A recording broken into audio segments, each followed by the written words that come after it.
Hey there, folks. I'm Joe Crawford of artlearn.com. Pretty much every day I go to CSSBattle.dev and do the daily target, and I record myself doing it. That's what I'm going to do right now. Well, this is a fine thing, isn't it? So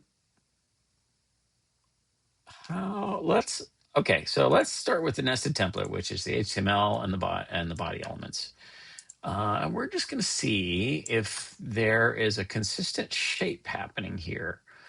So I got some different margins on the top and bottom, it looks like. 12 at the bottom, and then 72, 72 on the final side. So, and this is like 82. And then the top margin is 30 or 40, 42 maybe, 40, 42. So that's interesting. Okay, so if we got that, so there's several interesting things happening here.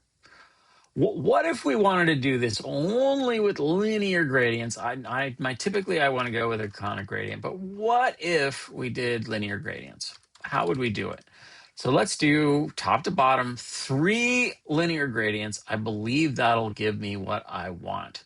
So I think each one of them is going to be repeat X. Yes. So linear gradient.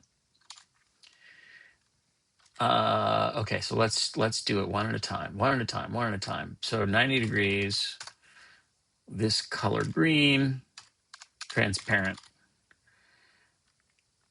and let's set a color or set a width. How about 50 pixels? 50 and then 0. 50, 60, 70, 80, and we're going to set a background position X of 100, and then set a width 100 pixels. And then if I increase that width, that works great. So that's the first part. So I'll put it at 0 and then a second value, and then I'm going to give it a width, or a height rather, 20 pixels, and then I'll do the repeat X thing that I was talking about. Now, the other thing I could do is if I do background repeat X, will that do the same thing? Let's find out. Yeah, it should. So maybe we're going to do 3 of these. So let's do the next one. This next one is incredibly similar.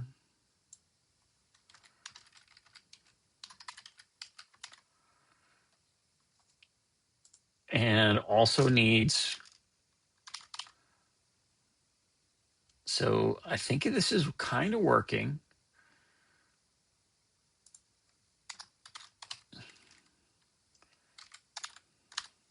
Okay.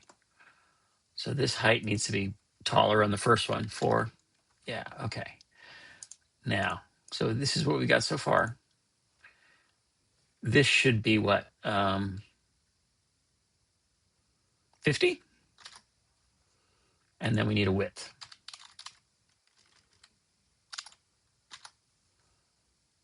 That does pretty good.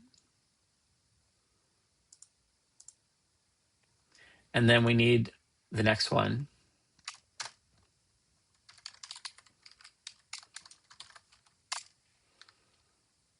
Which is also very similar. 90 degrees. So I'm just going to copy out. And this is going to be 0 at 100%. 100%. Give it a width. 100 pixels. And then a height. I need a height, 20 pixels. There we go. So we got the height wrong. Or the height needs to be 30 pixels. And that initial position on the on the x-axis needs to be a little more over 10 pixels. Hey, that's good. And now we need a different width.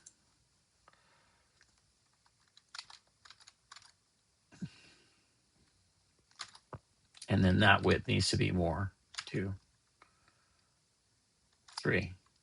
I'm just eyeballing it. And I think that's right. That's fun. That's fun. I don't think I've done a puzzle quite this way. I like putting the background repeat here rather than 3 background repeats. It's pretty close. Like if I do bump, bump, bump, so it's probably just as many characters to just add repeat X and the spaces after each one of these. But I also kind of like that I just put it there once. That's a reminder that you can do that.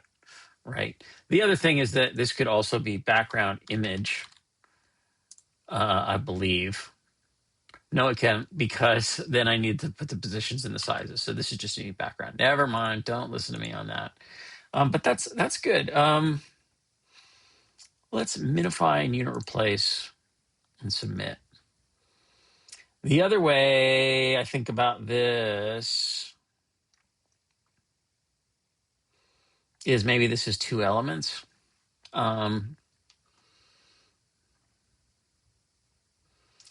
So I'm kind of, so did I do a unit replace? I don't think I did.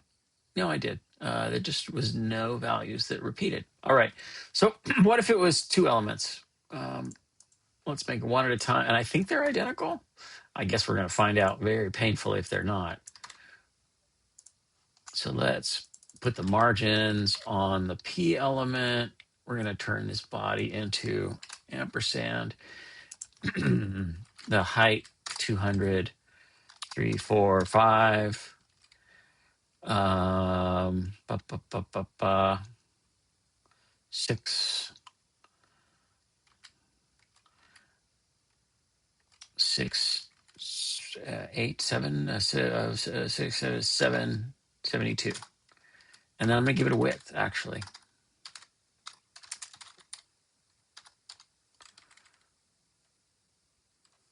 Width 100. And I think that's correct. No, that's not correct. It needs to be wider, wider, wider, wider. 20. No, 110. No, 100. 100 is correct. I just need to be taller. 2, 3. There we go. So that's a single one. If I add another one, there it is.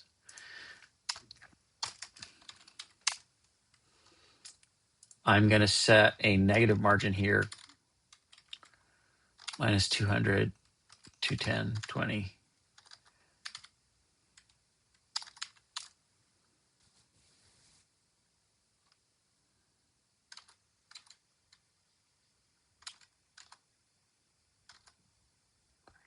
Minus 280, I think is correct. So I'm going to say P plus P. Let's translate that one over. We'll do margin, or let's do a translate. 20, 30 to move it over. And that looks identical. So then I can use a clip path. I mean, I can. I don't, is this the best technique? It might not be. But a reminder that polygon is perfectly acceptable. And this is 1, 2, 3, 4, 5, 6, 7, 8, 9, 10 points. Not super great. 0, 0, 80 pixels, 0, 80 pixels, what? 210 pixels, maybe 200 pixels, 100%, 200 pixels, 100%, 100%. And a reminder that don't feel bad if you cannot do a clip path off the top of your head. This is a skill that is of dubious value, but I find it fun. 200 pixels, and then 40 pixels, 200 pixels, and then 40 pixels, 40 pixels, and then 0, 40 pixels, I think. 40 pixels. That's close. So I'm too far over. So, but it does prove that it can work. I just have this value I think is wrong. Does it need to be 30? Yeah, it's 30 and 30. There it is. Submit. I don't mind that at all. I think that's pretty good. If I remove the minus 200 here, and add a translate of minus 200 pixels to 10, 20, 30, 300, up 280. Then I get the same thing. And maybe that's a little better, just slightly better. Let's submit, make sure we're at 100% on that one. Do I love it? I kind of like it. But obviously you could do this with backgrounds. Minify, unit place, submit. And as per all solutions, there are many ways to do this.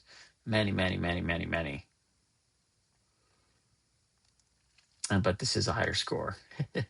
And we get some values that reduce nicely as well. I think that's it. It's Friday where I am. It's been a busy week, been a good week. Hope you're doing well. Take care of yourself. Take care of each other. Go make a webpage, and I'll see you again. All right. Bye.